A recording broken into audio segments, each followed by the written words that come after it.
Civilians में आप सभी का स्वागत है। चलिए आज हम लोग एक नया चैप्टर की शुरुआत करने जा रहे हैं और ये चैप्टर है हमारा विजयनगर साम्राज्य। पिछला क्लास में हमने दिल्ली सल्तनत को कंप्लीट कर लिया था। दिल्ली सल्तनत, और आशा करता हूँ कि आप ये वीडियो देख लिए होंगे। तो आज का जो हमारा चैप्टर है ये है विजयनगर साम्राज्य। देखिए, जब हम लोग दिल्ली सल्तनत पढ़ रहे थे तब एक शासक के बारे में हमने पढ़ा था, वो था मोहम्मद बिन तुगलक। मोहम्मद बिन तुगलक। और आपको याद होगा कि मोहम्मद बिन तुगलक के टाइम पे दो भाई, एक हरिहर और एक बुक्का, इन दोनों भाइयों के द्वारा दक्षिण भारत में एक साम्राज्य स्थापित किया जाता है और वही है हमारा विजयनगर साम्राज्य। और इसी के बारे में हमें इस क्लास में आज पढ़ना है। तो विजयनगर साम्राज्य हम लोग पढ़ लेते हैं, उसके बाद एक चैप्टर बचेगा भक्ति आंदोलन, और उसके बाद हमारा बचेगा मुगल वंश, और उसके बाद हमारा ये मिडिएवल कंप्लीट हो जाएगा। तो चलिए आज हम लोग इस छोटा सा चैप्टर को कंप्लीट करते हैं। बहुत ज़्यादा यहाँ से कंसेप्ट नहीं है, बहुत ज़्यादा यहाँ पे कंसेप्ट तो नहीं है, लेकिन यहाँ से एग्जाम में क्वेश्चन बना है। तो आइए हम लोग इसको पढ़ते हैं। तो विजयनगर साम्राज्य भारत के दक्षिण पश्चिम तट पर स्थित था। इसका वर्तमान नाम हम्पी है और इसका जो राजधानी था यह भी हम्पी ही था। याद रख लीजिएगा, इंपॉर्टेंट है।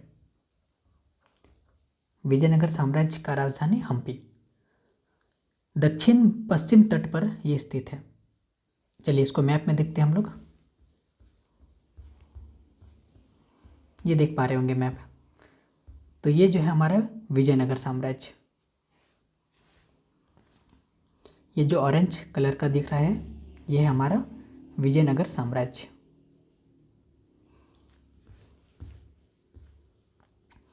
तो विजयनगर साम्राज्य की स्थापना हरिहर और बुक्का नामक दो भाइयों ने 1336 ईस्वी में की थी।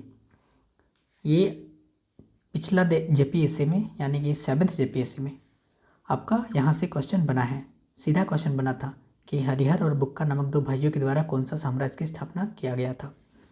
तो विजयनगर साम्राज्य या फिर विजयनगर साम्राज्य दे करके आपसे ये पूछ सकता है कि किसने स्थापना किया था और कब किया था। तो 1336 ईस्वी में आपको याद रखना है। तो 3 + 3 = 6, ऐसा याद रख लीजिए। 336 1336 हो जाएगा। फिर हरिहर और बुक्का द्वारा स्थापित राजवंश को संगम राजवंश के नाम से जाना जाता है, क्योंकि उनके पिता का नाम संगम था, इसीलिए इसको संगम राजवंश भी हम लोग बोलते हैं। और ये जो विजयनगर साम्राज्य ये कौन सा नदी पर स्थित था, तो याद रखना है आपको, तुंगभद्रा नदी, ये आपका इंपॉर्टेंट है। फिर विजयनगर साम्राज्य की स्थापना मोहम्मद बिन तुगलक के शासनकाल में हुई थी, ये हम लोग शुरू में ही पढ़ चुके हैं। और हरिहर और बुक्का प्रारंभ में काकतीय शासक प्रताप रुद्रदेव के सामंत तथा काम्पली राज्य में मंत्री थे। तो इसको पढ़ लीजिएगा। तो इतना फैक्ट आपका यहाँ पे इम्पॉर्टेंट है, एक बार रिवीजन करवा दे रहे हैं। सबसे पहले विजयनगर साम्राज्य की राजधानी हम्पी, कब स्थापना हुआ था? 1336 AD। कौन किया था? हरिहर और बुक्का नामक दो भाइयों ने। कहाँ पे स्थित था? नदी अगर पूछेगा तो तुंगभद्रा नदी। किसके टाइम पे हुआ था? मोहम्मद बिन तुगलक के टाइम पे। खत्म, इतना ही आपको याद रखना है। अब हम लोग एक बार ऊपर से विजयनगर में जो प्रमुख शासक हुए हैं उसको हम लोग एक बार पढ़ते हैं। देखिए इसमें क्या आपका एग्जाम में क्वेश्चन बनेगा। तो जैसे कि विजयनगर के शासक देखते हैं, एक है संगम वंश। सबसे पहले तो आप ये जो सीक्वेंस है ना ये याद रखिए। सबसे पहले संगम वंश, देखिए समझिए, ये जो विजयनगर साम्राज्य है, विजयनगर साम्राज्य, इसमें आपका कुल 4 वंश है टोटल, 4 वंश, और ये चारों का सीक्वेंस एग्जाम में पूछता है और इसको हम लोग याद रखते हैं। सबसे पहले है संगम वंश, फिर है तुलु वंश, फिर है, एक मिनट, सालू वंश होगा, पहले संगम वंश, संगम, फिर सालू, फिर तुलु, और फिर लास्ट में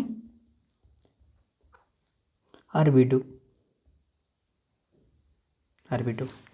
तो ये जो सीक्वेंस है ये आपको याद रखना है, संगम, फिर सालू, फिर तुलु, फिर अरबिडू। हमने यहाँ पे लिखा भी है, देखिए, पहले संगम वंश, फिर सालू वंश, फिर तुलु वंश, और लास्ट में अरबिडू वंश, ये अरबिडू वंश। इसका सीक्वेंस आपका सबसे पहले इंपॉर्टेंट है, तो आपको सीक्वेंस याद कर लेना है और शासक का नाम हम लोग देखते हैं। तो संगम वंश में एक हरिहर प्रथम, इसके बाद बुक्का प्रथम, फिर हरिहर द्वितीय, फिर विरूपाक्ष प्रथम, फिर बुक्का द्वितीय, फिर देवराय प्रथम, देवराय द्वितीय, फिर मल्लिकार्जुन, फिर विरूपाक्ष। ये शासकों का एक सीक्वेंस है। देखिए, पहले हरिहर प्रथम, बुक्का प्रथम, हरिहर और बुक्का नामक 2 भाइयों ने स्थापना किया था, तो हरिहर प्रथम फिर बुक्का प्रथम आपको याद रह जाएगा। फिर हरिहर द्वितीय आ जाइए और फिर बुक्का द्वितीय, लेकिन उसके बीच में है आपका विरूपाक्ष प्रथम, इसको आपको एक्स्ट्रा थोड़ा सा याद रखना पड़ेगा। फिर देवराय प्रथम, देवराय द्वितीय, फिर मल्लिकार्जुन, फिर विरूपाक्ष। ये एक सीक्वेंस है। सालू वंश में 2 शासक आप याद रखिए, एक नरसिंह सालू और एक नरसा नायक। फिर तुलु वंश में वीर नरसिंह, कृष्णदेव राय, फिर अच्युतदेव राय, ये हो गया। उसके बाद है वेंकट प्रथम, सदाशिव राय, फिर है तिरुमल श्रीरंग प्रथम, वेंकट द्वितीय, श्रीरंग द्वितीय, रामदेव, वेंकट तृतीय और श्रीरंग तृतीय। ये हो गया अरिकमेडु वंश का। तो इतना आपको याद नहीं रखना है, सिर्फ विजयनगर का ये जो पहला वंश है संगम वंश, इसका कम से कम शासक का एक सीक्वेंस आप याद रख लीजिए, ये थोड़ा सा इम्पोर्टेंट लग रहा है। और बाकी इस वंश का जो अंतिम शासक रहा वो याद रख लीजिए, श्रीरंग तृतीय, या फिर इसको रंग तृतीय भी हम लोग बोलते हैं, रंग तृतीय। ये है आपका अरिकमेडु वंश का अंतिम शासक। हम लोग इसको पढ़ेंगे डिटेल्स में, आपको समझ में आ जाएगा। तो चलिए अब हम लोग अपना कंसेप्ट में आते हैं। सबसे पहला है संगम वंश। तो विजयनगर साम्राज्य में कुल 4 राजवंशों ने शासन किया था। इसका सीक्वेंस संगम वंश, सालू वंश, तुलु वंश, फिर है अरबिडू वंश। फिर है हरिहर प्रथम, विजयनगर साम्राज्य का पहला शासक था। हरिहर प्रथम पहला शासक हो गया। हरिहर प्रथम ने 1352 से 53 AD में मदुरा विजय हेतु 2 सेनाएं भेजी थी। पहली कौन था? कुमार सवल के नेतृत्व में, तथा दूसरा कुमार कंपन के नेतृत्व में। तो ये आपको याद रखना है, मदुरा विजय। मदुरा यानी कि ये मदुरै का बात कर रहे हैं, मदुरै कर्नाटक का जो जगह है वो। फिर अब बुक्का प्रथम, तो हरिहर प्रथम इतना ही है, ये सबसे पहला शासक हो गए संगम वंश का, और इसने मदुरा विजय करने के लिए 2 सेना भेजा था। सबसे पहले कुमार सवल के नेतृत्व में और दूसरा कुमार कंपन के नेतृत्व में। तो ऐसा याद रख लीजिए, सवाल ऐसा करेगा कि लोग कांप जाएगा, तो ये ट्रिक हो जाएगा याद रखने के लिए। तो कुमार सवल, कुमार कंपन। नेक्स्ट है बुक्का प्रथम के पुत्र कुमार कंपन ने मदुरा को जीतकर विजयनगर में शामिल कर दिया। तो देखिए, दूसरी बार जब भेजा गया था ये कुमार कंपन को, तो इसने मदुरा को जीत लिया था और विजयनगर में शामिल कर लिया। उसकी पत्नी गंगा देवी ने अपने पति की इस विजय का अपने ग्रंथ मदुरा विजयम में सजीव वर्णन किया है। तो बुक्का प्रथम की जो पत्नी थी, नाम था गंगा देवी, उसने इस विजय के बारे में ग्रंथ लिखा है मदुरा विजयम। तो ये तो याद रह जाएगा आपको। और ये याद रखना है कि बुक्का प्रथम ही जो थे वही विजयनगर, ये क्या बोलते हैं, मदुरा को जीता था। नाम था इसका कुमार कंपन। बुक्का प्रथम का पुत्र था कुमार कंपन, सॉरी, हाँ, बुक्का प्रथम का पुत्र कुमार कंपन ने मदुरा को जीता था और विजयनगर साम्राज्य में शामिल कर लिया था। फिर है हरिहर प्रथम के समय में ही विजयनगर और बहमनी साम्राज्य। देखिए ये भारत का मैप है, तो नीचे आपको विजयनगर साम्राज्य मिलेगा, इसके ऊपर आपको बहमनी साम्राज्य मिलेगा।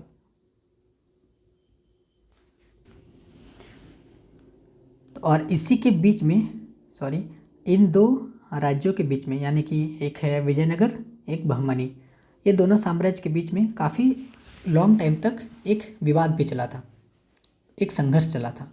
संघर्ष किस क्षेत्र को लेकर था? तो जो तुंगभद्रा नदी है और कृष्णा नदी है, उसके बीच का जो जगह है उसको हम लोग, देखिए कोई भी नदी का जो बीच का जगह रहता है उसको दोआब कहते हैं। तो एक दोआब था जिसका नाम था रायचूर दोआब। तो इस पर अधिकार करने के लिए लड़ाई चला था और ये लड़ाई जो है करीब 200 वर्षों तक चला था और लास्ट में जो सफलता मिली थी वो विजयनगर साम्राज्य को ही मिली थी। तो ये भी आपको याद रखना है, इम्पॉर्टेंट है कि हरिहर प्रथम के समय में ही विजयनगर और बहमनी साम्राज्य के बीच में कृष्णा और तुंगभद्रा नदी के बीच एक दोआब है, नाम है रायचूर दोआब। इस पर अधिकार करने के लिए संघर्ष की शुरुआत हुई। फिर हरिहर प्रथम के पश्चात बुक्का प्रथम संगम वंश का शासक बना। तो हरिहर प्रथम खत्म हुआ, उसके बाद बुक्का प्रथम यहाँ का शासक बनता है। फिर बुक्का प्रथम की महान विजय मदुरा के मुस्लिम राज्य की थी। तो हमने देखा कि बुक्का प्रथम के पुत्र कुमार कंपन ने मदुरै को जीता था और फिर बुक्का प्रथम का भी जो एक मतलब विजय अभियान है वो मदुरा के मुस्लिम राज्य का था, जिसके कारण उसका राज्य सुदूर दक्षिण में रामेश्वरम तक फैल गया था। तो ये उतना इम्पोर्टेंट नहीं है। फिर बुक्का प्रथम ने वेद मार्ग प्रतिष्ठापक की उपाधि धारण की। ये आपका बहुत इंपॉर्टेंट है, याद रखना है, वेद मार्ग प्रतिष्ठापक की उपाधि धारण करने वाले शासक बुक्का प्रथम, यानी कि वेद के अनुसार चलने का कुछ बात कर रहे हैं यहाँ पे, वेद मार्ग प्रतिष्ठापक। फिर है बुक्का प्रथम ने चीन में भी अपना राजदूत भेजा था, ये भी इम्पोर्टेंट है। हरिहर द्वितीय विजयनगर साम्राज्य का प्रथम शासक था जिसने महाराजाधिराज की उपाधि धारण की थी और सेम उपाधि हमने पढ़ा था गुप्त साम्राज्य में, और ये उपाधि लेने वाले शासक का नाम था चंद्रगुप्त प्रथम। चंद्रगुप्त प्रथम। और विजयनगर साम्राज्य में हरिहर द्वितीय एकमात्र ऐसा शासक है विजयनगर साम्राज्य का, एकमात्र नहीं, प्रथम शासक है जिसने महाराजाधिराज की उपाधि को धारण किया था। तो ये आपको याद रखना है, ये था हरिहर द्वितीय। फिर उसने कनारा, मैसूर, त्रिचापल्ली, कांची आदि प्रदेशों को जीता और श्रीलंका के राजा से राजस्व वसूल किया। ये हरिहर द्वितीय का बात कर रहा है, यहाँ पे उसने होगा, हाँ ये हरिहर द्वितीय लिख लीजिए, हरिहर द्वितीय, जिसने इतना सारा प्रदेशों को जीता था। और इसका ये इम्पोर्टेंट है कि श्रीलंका के राजा से भी राजस्व वसूली किया था। फिर है हरिहर द्वितीय की सबसे बड़ी सफलता बहमनी राज्य से बेलगांव और गोवा छीनना था, ये इम्पोर्टेंट है। तो नीचे वाला है आपका विजयनगर साम्राज्य, ऊपर में है आपका बहमनी साम्राज्य, और इसी दोनों के बीच आपका अभी लड़ाई चल रहा था। और ये जो हरिहर द्वितीय था ये बहमनी राज्य से बेलगांव को और गोवा को छीनना था, ये आपका इम्पोर्टेंट है। बेलगांव और गोवा बहमनी साम्राज्य से कौन छीना था? तो हरिहर द्वितीय। फिर है हरिहर द्वितीय शिव के विरूपाक्ष रूप का उपासक था, ये पढ़ लीजिएगा। फिर है सोनार की बेटी नामक युद्ध विजयनगर के शासक देवराय प्रथम और बहमनी शासक फिरोज शाह के बीच हुआ था। देखिए ये फिरोज शाह तुगलक नहीं है, ये फिरोज शाह बहमन है, बहमनी शासक। ऊपर वाला जो मैंने आपको मैप में अभी अभी दिखाया, ऊपर में है बहमनी साम्राज्य, नीचे है विजयनगर साम्राज्य। दोनों के बीच लगातार संघर्ष चलेगा। तो बहमनी साम्राज्य के शासक फिरोज शाह बहमन और विजयनगर के शासक देवराय प्रथम, इसके बीच एक युद्ध चला था।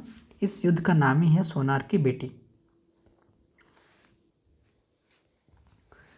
तो ये जो नाम है सोनार की बेटी का युद्ध, ये नाम सुनकर ही आपको अंदाज़ा लग गया होगा कि झगड़ा या फिर ये जो युद्ध है ये क्यों हुआ होगा।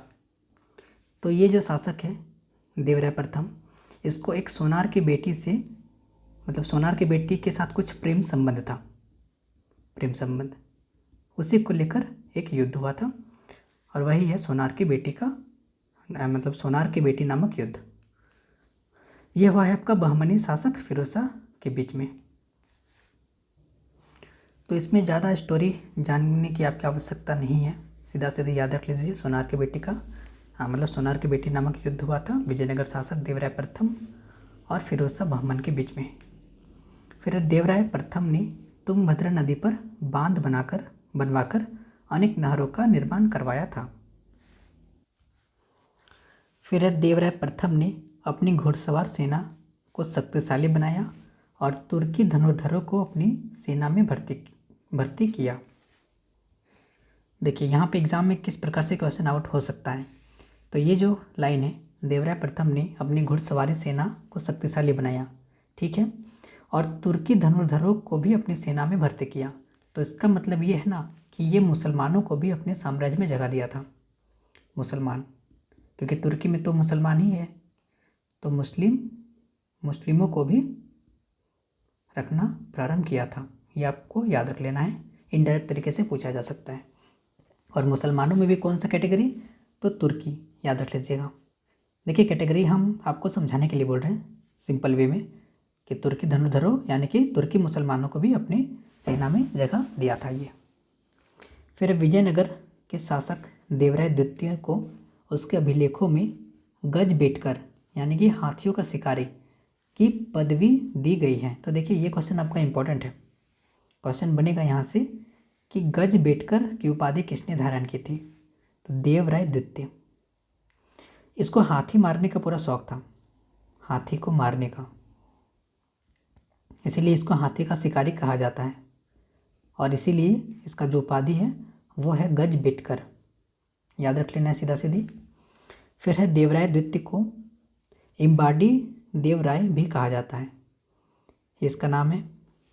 फिर देवराय द्वितीय ने संस्कृत नाटक, महानाटक, सुधानिधि तथा बादरायण के ब्रह्मसूत्र पर टीका लिखी थी, इसको सीधा पढ़ लेना है। और मल्लिकार्जुन को प्रौढ़ देवराय भी कहा जाता है। तो मल्लिकार्जुन जो है ये आपका संगम वंश का सबसे अंतिम शासक है, इसको प्रौढ़ देवराय भी हम लोग कहते हैं।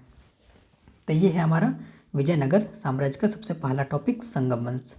जितना लाइन हमने यहाँ पे लिखा है उसको सीधा सीधे रट लीजिएगा, क्वेश्चन इसी के आसपास आपको एग्जाम में देखने को मिल जाएगा।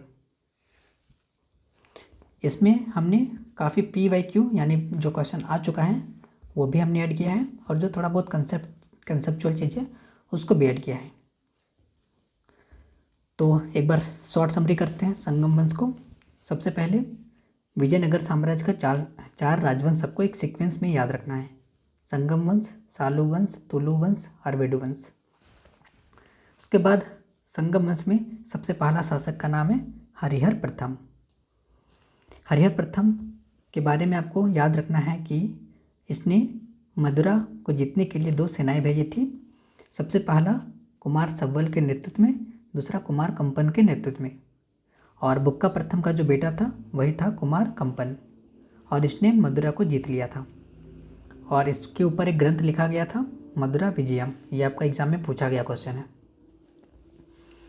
फिर रायचूर दोआब पर अधिकार करने के लिए विजयनगर साम्राज्य और बहमनी साम्राज्य के बीच काफ़ी लंबा संघर्ष चलता है। उसके बाद अगला शासक बनता है बुक्का प्रथम।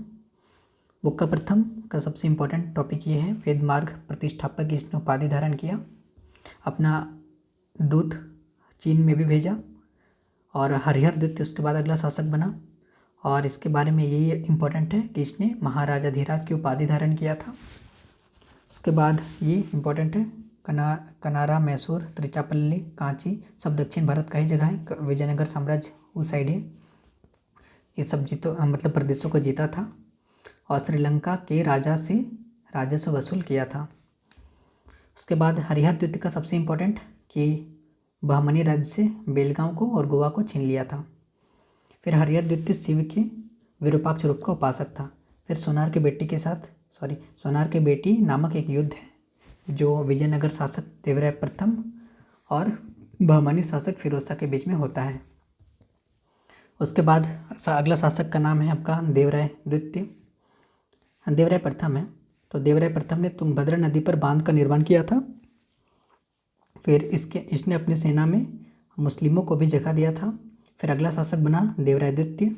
इसने गज बेटकर की उपाधि धारण किया और देवराय द्वितीय को इम्बाडी देवराय भी कहते हैं। और अंतिम शासक था मल्लिकार्जुन, जिसको प्रौढ़ देवराय भी कहा जाता है। और इसी के साथ एक टॉपिक हमारा कंप्लीट हुआ। नेक्स्ट है सालू वंश। कुछ भी इम्पोर्टेंट नहीं है, इसमें सिर्फ एक लाइन याद रखिए कि इसका जो स्थापना है वो सालू नरसिंह ने किया था। और इस प्रकार तुलु, यहाँ पे तुलु नहीं होगा, सालू, ठीक है, लेकिन ये लाइन थोड़ा सा ऊपर में लिखा गया। इसी प्रकार तुलु राजवंश की स्थापना वीर नरसिंह ने की थी। तो तुलु वंश हम लोग अभी नीचे पढ़ेंगे। तो इसकी स्थापना करने वाले थे वीर नरसिंह। तो इस लाइन को नीचे हम अपडेट करके आपको दे देंगे लिख के। तो सालू वंश में आप सिर्फ ये याद रखिए कि इसकी स्थापना किया गया था नरसिंह सालू के द्वारा या फिर सालू नरसिंह के द्वारा। फिर आता है तुलु वंश। तो तुलु वंश की जो स्थापना है वो किया गया है वीर नरसिंह के द्वारा, याद रख लेना है।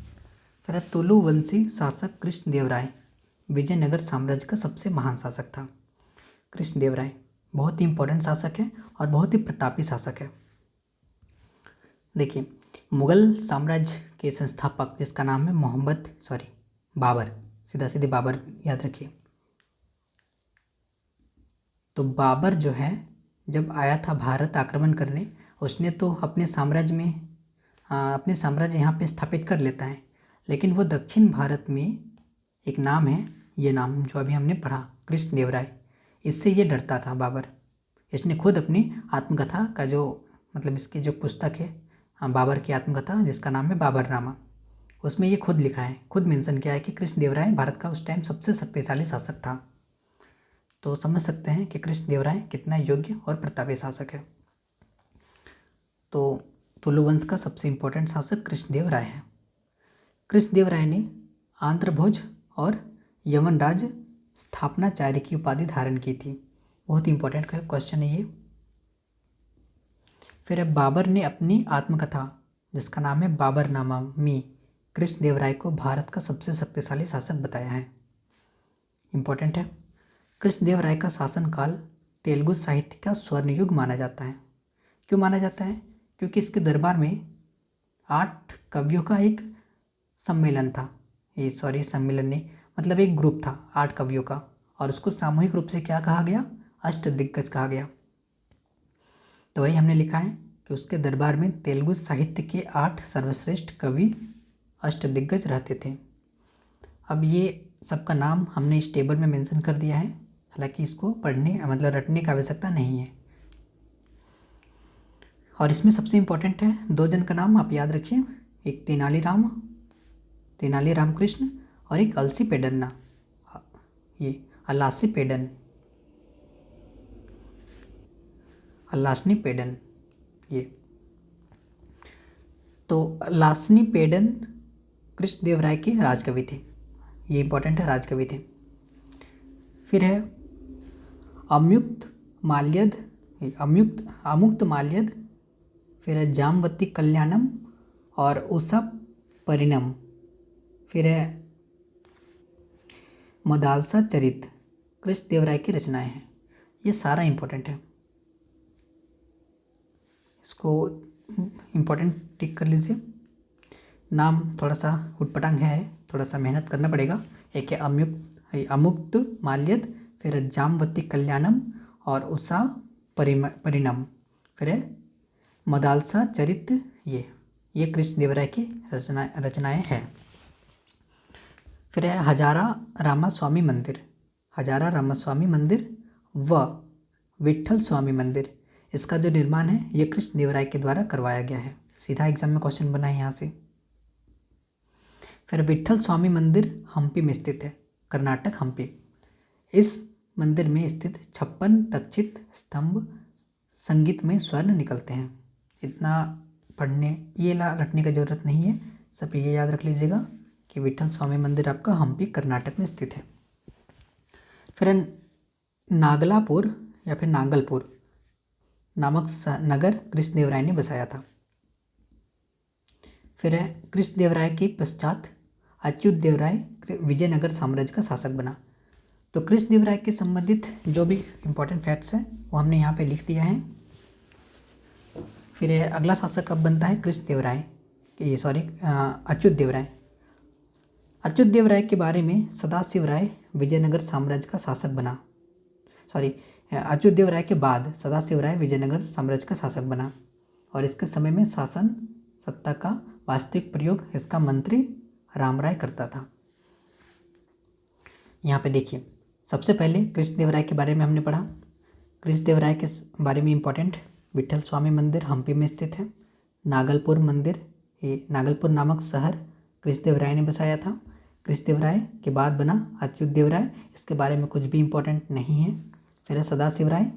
सदाशिव राय के बारे में ये याद रखिए कि इसका जो मंत्री था जिसका नाम था राम राय, ये बहुत ही छल वाला मंत्री था, यानी कि बहुत ही साजिश के द्वारा एक युद्ध करवा दिया। अभी हम लोग देखेंगे उस युद्ध के नाम है तालीकोटा का युद्ध। देखिए हुआ क्या, पहले पढ़ते हैं। तो राम राय ने बहमनी राज्य के खंडों के बने हुए 5 मुसलमानी राज्यों में परस्पर फूट डालने और एक दूसरे के विरुद्ध सहायता देने की नीति अपनाई। देखिए हुआ क्या, देखिए इसको मैप में समझते हैं। यह हमारा ऊपर में है आपका बहमनी साम्राज्य और नीचे है आपका विजयनगर साम्राज्य। बहमनी साम्राज्य आपका 5 भाग में खंडित था। एक है विजापुर, यहाँ पे विजापुर है, तो टोटल 5 चीज़ था। विजापुर, फिर गोलकुंडा,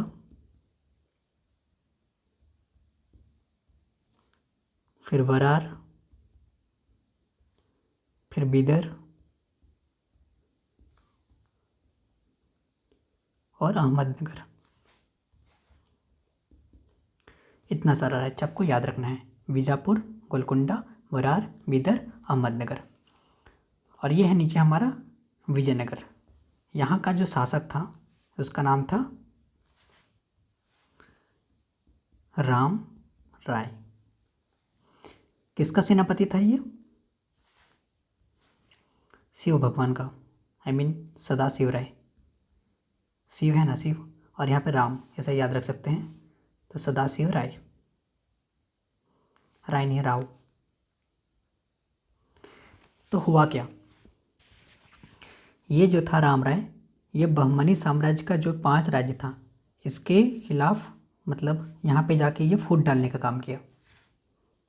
इन 5 राज्यों में फूट डालने का काम किया कौन? राम राय, ताकि ये सब यहाँ पे आक्रमण कर रहे और विजयनगर साम्राज्य को जो भी शासक है इसी का मतलब सेनापति था ना, ये सबको मार गिराए और ये खुद राजा बन जाए। ये इसका कुछ नीति था। तो क्या हुआ, धीरे धीरे करके पता चलने लगा कि सबसे पहले तो ये राम राय यहाँ पे जब फूट डालने लगा तो ये लोग आक्रमण कर दिया विजयनगर साम्राज्य में और ये युद्ध होता है। और ये युद्ध जो होता है ये होता है तालीकोटा में, इसका नाम पड़ जाता है तालीकोटा का युद्ध। तो युद्ध होता है तालीकोटा का युद्ध। कितना में होता है? तो इम्पोर्टेंट है, ये ईस्वी 1565 ईस्वी में होता है, याद रख लीजिएगा। तो तालीकोटा का युद्ध जब होता है तब युद्ध तो हो गया, लेकिन इनमें से जो 5 राज्य हैं बीदर, गोलकुंडा, वरार और अहमदनगर, ये सब, इनमें से ये जो वरार है, वरार इसको पता चल मतलब लग चुका था कि ये जो फूट डाला गया है किनके द्वारा, ये राम राय के द्वारा। इसीलिए इन पांचों में ये बरार जो है ना, ये युद्ध में भाग नहीं लेता है। ये आपको याद रखना है, बरार युद्ध में भाग नहीं लेता है क्योंकि इसको पता चल जाता है कि नहीं कुछ फूट डालने का काम किया गया है। तो बाकी 4 के द्वारा आक्रमण किया जाता है। और सबसे बड़ी बात यह है कि इस युद्ध में राम राय की भी मृत्यु हो जाती है। इस युद्ध में ये भी मारा जाता है और विजयनगर साम्राज्य भी आपका चौपट हो जाता है। तो ये युद्ध आपका इम्पोर्टेंट है। तालीकोटा का युद्ध 1565 में हुआ। बाद में सदाशिव राय को पता चला कि ये इतना बड़ा चालबाज है, तो इसको हटा के, ये तो मर ही गया, तो उसके बाद ये अगला सेनापति नियुक्त करता है जिसका नाम रहता है तिरुमल को। लेकिन ये भी उससे बड़ा चालबाज निकला।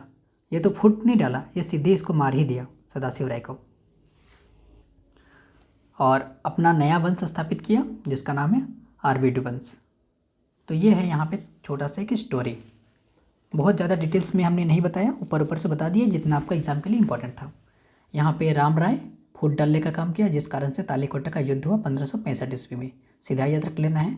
इस युद्ध में क्या हुआ, तो इस युद्ध में राम राय मारा गया और फिर सदाशिव राय ने अपना सेनापति को चेंज किया जिसका नाम था तिरुमल। लेकिन तिरुमल ने भी सदाशिव राय को दिया मार के और अपना नया वंश स्थापित किया जिसका नाम है आरवेडु वंश। अब आइए हम लोग पढ़ते हैं आगे। तो ये आपको याद रखना है कि विजयनगर के विरुद्ध जिन मुस्लिम राज्यों ने मिलकर एक संयुक्त मोर्चा बनाया, उनमें बीजापुर, अहमदनगर, गोलकुंडा और बीदर शामिल थे। बरार भाग नहीं लिया था। और तालीकोटा का युद्ध 23 जनवरी 1565 ईस्वी को हुआ था। ये ईस्वी इम्पोर्टेंट है, जिनमें मुस्लिमों के संघ ने विजयनगर को बुरी तरह से पराजित कर दिया। तो विजयनगर तो इसमें चौपट हो ही गया। फिर तालीकोटा का युद्ध को हम लोग राक्षस तंगड़ी अथवा बन्नी हट्टी के युद्ध के नाम से भी जानते हैं। तो ये भी एग्जाम में पूछता है, सीधा क्वेश्चन बन जाएगा कि राक्षस तंगड़ी का युद्ध कब हुआ था, इस तरह से पूछा जा सकता है। फिर तालीकोटा के युद्ध में विजयनगर का नेतृत्व राम राय कर रहा था। यही कर रहा था क्योंकि सब की आधार तो इन्हीं का था। फिर तुलु वंश के अंतिम शासक सदाशिव राय को अपदस्थ करके तिरुमल ने 1570 ईस्वी में आरवेडु वंश की स्थापना किया। यानी कि तिरुमल सीधा सदाशिव राय को मार ही दिया और अपना वंश जिसका नाम है आरवेडु वंश की स्थापना किया। फिर जब राजा वाडियर ने मैसूर राज्य की स्थापना की, उस पर विजयनगर साम्राज्य का शासक वेंकटदित्य था। ये जो लास्ट लाइन हमने लिखा है, ये आया हुआ क्वेश्चन है कहीं पे, तो उसको मैंने सीधा लाइन यहाँ पे डाल दिया कि जब राजा वाडियर ने मैसूर राज्य, मैसूर यानी कि कर्नाटक का जगह, तो मैसूर राज्य की स्थापना की, उस समय विजयनगर साम्राज्य का शासक कौन था? वेंकटदित्य। ये याद रख लेना है आपको। हालांकि ये हमको नोट में लिखना चाहिए था, आप लोग नोट इसको कर लीजिएगा अलग से कुछ। तो ये हमारा अगला टॉपिक कंप्लीट हुआ, तुलु वंश। इसमें आपका इम्पोर्टेंट है ये तालीकोटा का युद्ध, बहुत इम्पोर्टेंट। 1565 में ये युद्ध होता है और इसको राक्षसी तंगड़ी या फिर बन्नी हाटी का युद्ध हम लोग कहते हैं। उसके बाद बाकी कृष्णदेवराय के बारे में तो मैंने आपको बता दिया और इसी प्रकार से ये टॉपिक हमारा कंप्लीट हुआ। अब एक लास्ट वंश है आरवेडु वंश। तो इसका संस्थापक तिरुमल थे और इसमें ज़्यादा कुछ याद रखने की आवश्यकता नहीं है। सीधा याद रखिए कि इसका संस्थापक तिरुमल और अंतिम शासक रंग तृतीय, बस कंप्लीट है।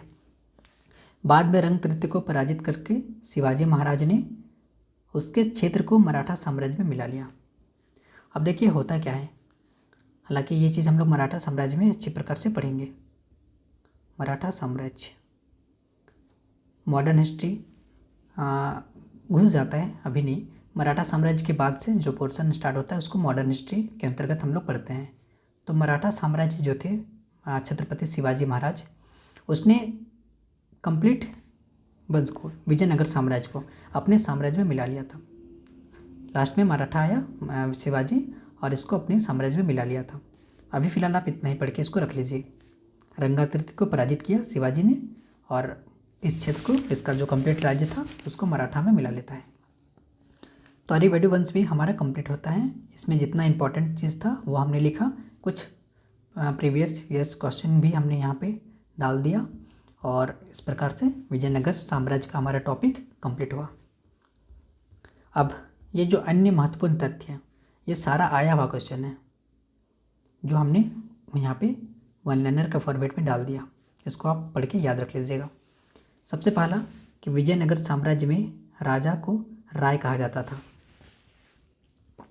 जैसे अच्युत देव राय, फिर सदाशिव राय, इस प्रकार से। फिर विजयनगर साम्राज्य में नायकों को राजा द्वारा एक भूखंड यानी कि जागीर प्रदान किया था, उसे अमरम कहा जाता था। भूखंड यानी कि जमीन। फिर अमरम को प्राप्त करने वाला नायक अमर नायक कहलाता था। विजयनगर साम्राज्य की आय का मुख्य साधन भू राजस्व था, जो सामान्यतः उपज का 1/3 या 1/6 भाग तक होता था। फिर भूस्वामी को शिष्ट, भू राजस्व को शिष्ट कहा जाता था, जबकि भू राजस्व विभाग को अथवन या फिर अठावने कहा जाता था। सेट्टी या चेट्टी विजयनगर राज्य के व्यापारी वर्ग का एक प्रमुख समुदाय था। व्यापार में निगुण दस्तकार वर्ग के लोगों को वीर पांचाल कहा जाता था। विजयनगर का सर्वाधिक प्रसिद्ध सिक्का वरा यानी कि स्वर्ण का सिक्का था, ये प्रचलित था और इसका जो राज्य की भाषा था वो तेलुगु था। तो ये हमारा कंप्लीट होता है विजयनगर साम्राज्य। लेकिन सबसे इम्पोर्टेंट जो मैंने यहाँ पे टेबल के फॉर्मेट में लिखा है, देखिए ये यात्री का नाम है, यानी कि विदेशी यात्री थे, किस देश के थे और किनके शासन काल के टाइम पे भारत आए थे। यहाँ से भी एग्जाम में क्वेश्चन आपका बना है, तो इसको आप लोग रट लीजिएगा। जैसे कि निकोलो डे कांटी, ये इटली के शासक थे और ये इटली के थे और ये देवराय प्रथम के टाइम पे भारत आए थे। फिर अब्दुल रज्जाक फारस के थे, देवराय सेकंड के टाइम पे आए थे। बार्थोमा इटली के थे, वीर नरसिंह के टाइम पे भारत आए थे। बारबोसा पुर्तगाली थे, कृष्ण देवराय के टाइम पे भारत आए थे। डोमिंगो पायस पुर्तगाली थे, कृष्ण देवराय के टाइम पे भारत आए थे। और नूनिज ये भी पुर्तगाली थे, ये अच्युत देवराय के टाइम पे भारत आए थे। तो इस प्रकार से हमारा विजयनगर साम्राज्य का टॉपिक कंप्लीट होता है। फिर हमारा एक छोटा सा टॉपिक बहमनी राज्य, इसमें कुछ भी पढ़ने की आवश्यकता ज़्यादा नहीं है, जो इम्पोर्टेंट है हमने यहाँ पे कुछ चीज़ को लिखा है। सबसे पहला आपको याद रखना है कि हसन गंगू या फिर जफ़र खान। ये जो हसन गंगू है, इसी का जो मूल नाम था वो जफ़र खान था, क्योंकि बहमानी राज्य है, यहाँ पे मुस्लिम भी है। तो हसन गंगू जफ़र खान जो थे, इसने 1347 ईस्वी में बहमनी राज्य की स्थापना की थी। विजयनगर साम्राज्य की स्थापना हुआ था 3 + 3 = 6, तो 1336 AD में। और यहाँ पे बहमनी राज्य की स्थापना हो रहा है आपका 1347 AD में। आपको याद रख लेना है, इंपॉर्टेंट है, यही इंपॉर्टेंट है बस। और बाकी जितने शासक है इसमें, जैसे कि बहमन शाह सबसे पहले, फिर मोहम्मद शाह प्रथम, मोहम्मद शाह द्वितीय, इसमें तो कुछ भी नहीं पढ़ना है, इसीलिए हमने क्रॉस लगा दिया। फिर ये ताजुद्दीन फिरोज शाह, फिर शिहाबुद्दीन अहमद शाह, फिर अलाउद्दीन अहमद शाह, हुमायूं शाह, फिर मोहम्मद शाह तृतीय। इतना सारा शासक है जो मैंने कुछ टॉपिक को हमने यहाँ पे लिखा है। जैसे कि बहमन शाह, तो गुलबर्गा को राजधानी बनाया था, उसका जो नाम था वो अहसानाबाद रखा। तो बहमन शाह ने किसको राजधानी बनाया? गुलबर्ग को। याद रख लीजिएगा, इंपॉर्टेंट है। अपने राज्य के 4 प्रांतों गुलबर्गा, दौलताबाद, बरार व बिदर को बिदर में बांटा। ये हमने अभी देखा कि बहमानी साम्राज्य में 4 प्रांत थे टोटल। ये है आपका गुलबर्ग, दौलताबाद, बरार और बिदर, आपको याद रख लेना है। देखिए, एक शासक मिलेगा आपको कलीम उल्लाह, जिसने विजयनगर साम्राज्य को बहमानी साम्राज्य को 5 प्रांतों में बांटा था। और ये जो शासक है बहमन शाह, ये 4 प्रांतों में बांटा है। यह है गुलबर्ग, दौलताबाद, बरार और बिदर। क्लियर है? 5 प्रांतों में बांटने वाले शासक अभी आपको मिलेगा, हमने लिखा है शायद, हाँ ये 5। और ये बांटने वाले थे, ये नाम आपको याद रख लेना है, कलीमुल्लाह। तो ये हो गया। फिर दक्कन में हिंदुओं से जजिया कर ना लेने का निर्णय किया। हिंदुओं पर भी जजिया कर लगाया था, ब्राह्मणों पर लगाया था फिरोज शाह तुगलक ने। ब्राह्मणों पर भी जजिया कर लगाने वाले थे फिरोज शाह तुगलक। और यहाँ पे ये जो शासक है बहमन शाह, इसने सीधा सीधे बोल दिया कि हिंदुओं से जजिया कर नहीं लिया जाए। तो यहाँ पे आपका इम्पोर्टेंट में यही है, गुलबर्ग को अपनी राजधानी बनाया था, उसका नाम रखा था आसानाबाद, और 4 प्रांतों में डिस्ट्रीब्यूट किया था अपने साम्राज्य को। नाम याद रख लेना है आपको। फिर है मोहम्मद शाह प्रथम। वारंगल और विजयनगर के हिंदू राजाओं से युद्ध हुआ था। पहली बार बारूद का प्रयोग बुक्का प्रथम के विरुद्ध किया गया था। देखिए, हमने पानीपत का प्रथम लड़ाई पढ़ा, पानीपत, पथ होगा न, पथ होना चाहिए, पानीपत। तो ये युद्ध होता है आपका 1526 में। किन के बीच? इब्राहिम लोदी, हम शॉर्ट में लोदी लिख दे रहे हैं, और बाबर के बीच में। तो 1526 में जब ये युद्ध हुआ था, तब बाबर ने अर्ध चंद्राकार नीति का प्रयोग किया था, और इसके तहत इब्राहिम लोदी को मरवा दिया था। और इसमें बाबर ने तोप का प्रयोग किया था। तो तोप में बारूद तो रहता ही है। तो ये हुआ था 1526 की बात है, और ये 1358 से 1375 की बात है। तो यहाँ पे पहली बार बारूद का प्रयोग बुक्का प्रथम के विरुद्ध किया गया था। क्लियर है? वारंगल के बीच और विजयनगर के बीच हिंदुओं राजाओं का युद्ध हुआ था। वारंगल, वारंगल कौन सा है? देखिए मैप शायद ऊपर में है। ये वारंगल यहाँ पे, और विजयनगर।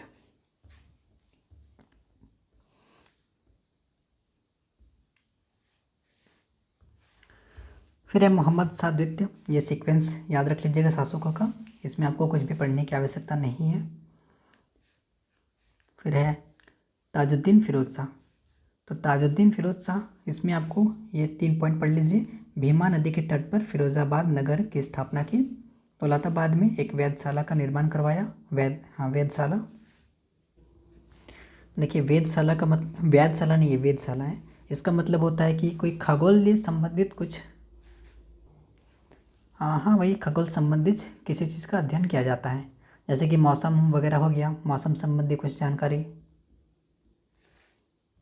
कोई ग्रह हो गया, कोई नक्षत्र हो गया, तो उस सब चीज़ों के बारे में कुछ जानकारी यहाँ पे लिया जाता है या फिर अध्ययन किया जाता है। तो दौलताबाद में वेधशाला का निर्माण करवाया था ताजुद्दीन फिरोज शाह ने। फिर प्रशासन में हिंदुओं को बड़े स्तर पर सम्मिलित किया था। ये सब इम्पोर्टेंट नहीं लग रहा है, बाकी पढ़ लीजिए। जितना सारा हमको पॉइंट मिला इम्पोर्टेंट, वो हमने यहाँ पे डाल दिया। NCERT का ही पुस्तक से ये लिया गया है। फिर सिहाबुद्दीन अहमद शाह, तो वारंगल पर विजय प्राप्त किया। फिर 1425 ईस्वी में राजधानी गुलबर्गा से बीदर स्थानांतरित किया तथा उसका नाम रखा मोहम्मदाबाद। ये आपका इम्पोर्टेंट है यहाँ पे, इसको याद रख लीजिएगा कि इसने अपना राजधानी को चेंज कर दिया, गुलबर्ग से बीदर कर दिया, और उसका नाम रखा मोहम्मदाबाद।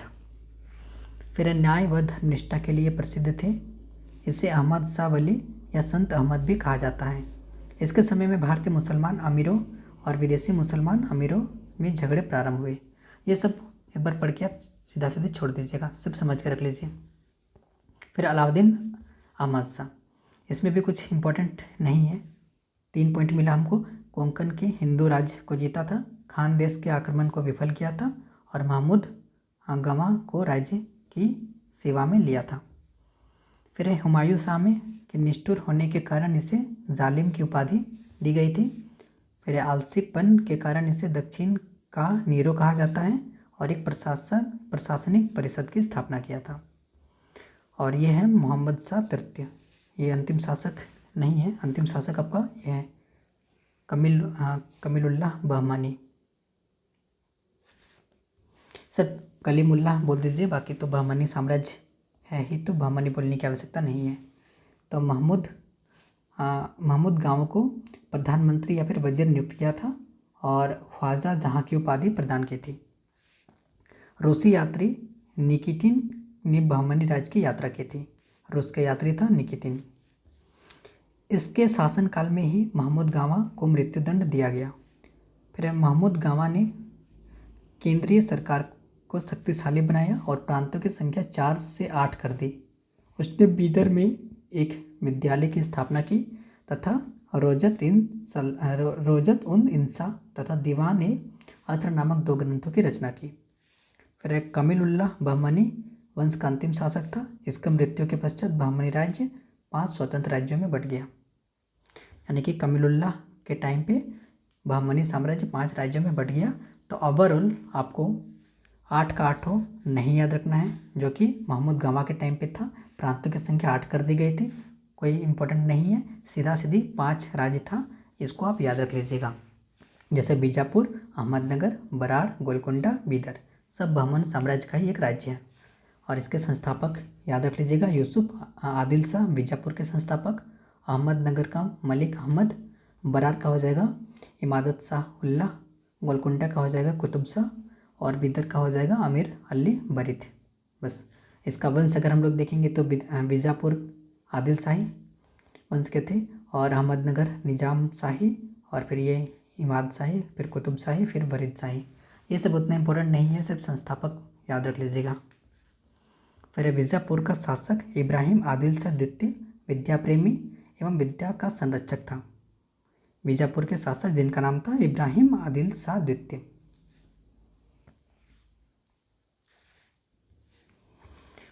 ये विद्या प्रेमी था और विद्या का संरक्षक था। गरीबों की सहायता करने के कारण इसे अबला बाबा और विद्वानों के संरक्षण देने के कारण इसे जगत गुरु की उपाधि मिली। ये इंपॉर्टेंट है आपका। फिर इब्राहिम आदिल शाह द्वितीय ने हिंदी गीत संग्रह किताबें नौरत की रचना की, ये भी इम्पोर्टेंट है। इसी के संरक्षण में फरिश्ता ने तारीख फरिश्ता की रचना की। फिर मोहम्मद आदिल शाह ने बीजापुर में गोल गुंबद का निर्माण कराया। यह विश्व का विशालतम गुंबदों में से एक है। तो देखिए, बहमानी साम्राज्य में कुछ समझने लायक चीज़ नहीं है, सीधा सीधे वन लाइनर के फॉर्मेट में हमने चीज़ों को रखा है, इसको आप रख लीजिएगा। इसमें से आपको सब चीज़ तो नहीं रखना है, जो हमने अभी टिक कर दिया उसको रख लेना है। जैसे कि ये 1347 में बहमनी राज्य की स्थापना हुआ, कराया कौन, हसन गंगू या जफ़र खान, इसको रख लीजिएगा याद। फिर राजधानी ये गुलबर्ग को बनाया था बहमन शाह ने, उसका नाम रखा था हसानाबाद। इस टाइम पे 4 प्रांत थे, इसको खूब से खूब इसको पढ़ लीजिएगा। बाकी अगर आप इसको छोड़ भी देंगे तो कोई ख़ास दिक्कत नहीं होने वाला है। फिर हुमायूं शाह में याद रखिएगी, इसको पूरा जालिम की उपाधि मिला था और आलसीपन के कारण इसको दक्षिण का नीरो कहा जाता था। और मोहम्मद शाह तृतीय, इसमें आपको याद रखना है कि अंततः इसका जो अंतिम शासक था कलीमुल्लाह, इसका जब मृत्यु हुआ तो बहमनी साम्राज्य 5 स्वतंत्र राज्यों में बट गया। राज्य के साथ संस्थापक याद रख लीजिएगा। और लास्ट का ये 3 पॉइंट, इतना आपको याद रख लीजिएगा। इतना आपको याद रखना है, बाकी इसमें ज़्यादा कुछ नहीं है। और बाकी प्रीवियस ईयर्स क्वेश्चन लगाइए, और जब हम लोग प्रैक्टिस सेशन लाएंगे तब काफ़ी क्वेश्चन और पढ़ेंगे, तो आपको यहीं से ये चीज़ क्लियर हो जाएगा। तो चलिए, आज हम लोग विजयनगर साम्राज्य और बहमनी साम्राज्य को कंप्लीट किया। इसमें विजयनगर साम्राज्य आपका बहुत ज़्यादा इंपॉर्टेंट है और बहमनी साम्राज्य उतना खास इंपॉर्टेंट नहीं है। कुछ पॉइंट हैं जो हमने आपको यहाँ पे बता दिया। और अगर कोई क्वेश्चन घटेगा या छूटेगा तो हम लोग प्रैक्टिस सेशन जब करेंगे तब वहाँ पे आपको कवर हो जाएगा। तो आज का क्लास हम लोग यहीं तक रखते हैं। नेक्स्ट क्लास में हम लोग भक्ति आंदोलन को देखेंगे और उसके बाद हम लोग मुगल वंश को शुरू करेंगे। और 3 से 4 क्लास में आपका मिडिएवल हिस्ट्री का जो प्रीलिम्स है ये कंप्लीट हो जाएगा। तो वीडियो देखने के लिए बहुत बहुत धन्यवाद।